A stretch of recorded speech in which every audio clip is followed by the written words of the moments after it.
मथुरा का राजा कंस अपनी बहन देवकी की शादी करा के जा रहा था।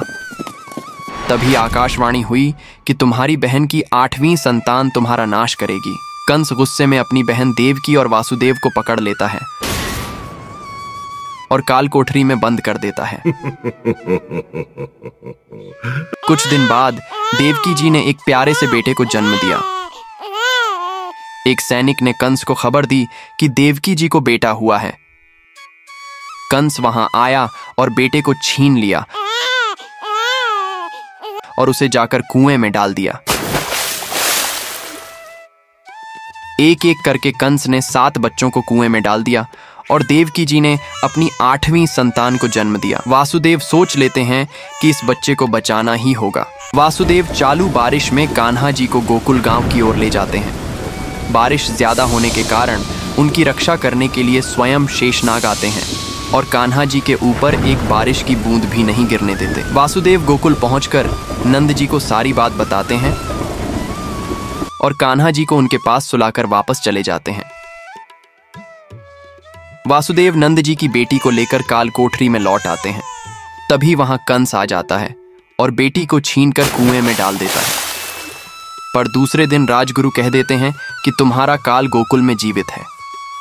कंस सैनिक से कहता है कि मेरी बहन पूतना को बुलवाया जाए। कंस पूतना को अपने काल कान्हा जी के बारे में सब बताता है। फिर पूतना एक सुंदर लड़की का रूप लेती है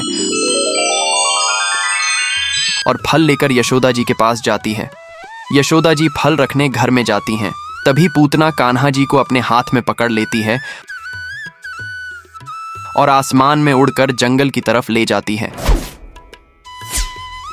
वहां जाकर कान्हा जी को झर वाला दूध पिलाने लगती है।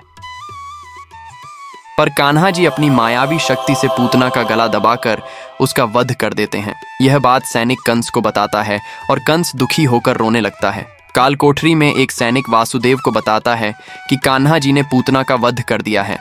गोकुल गांव में गोपियां पानी भरने जा रही हैं। गायें हरी घास खा रही हैं। यशोदा जी कान्हा जी को सोता देख पानी भरने जाती हैं। पर कान्हा जी उठकर आंगन की ओर चले जाते हैं और आंगन में इधर उधर घूमने लगते हैं। थोड़ी देर बाद कान्हा जी मजे से बैठकर मिट्टी खाने लगते हैं। तभी वहां यशोदा जी आती हैं और कान्हा जी को मिट्टी खाते देख लेती हैं।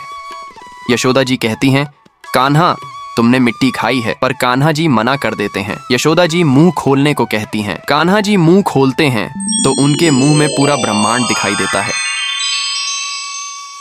यह देखकर यशोदा जी बेहोश हो जाती हैं।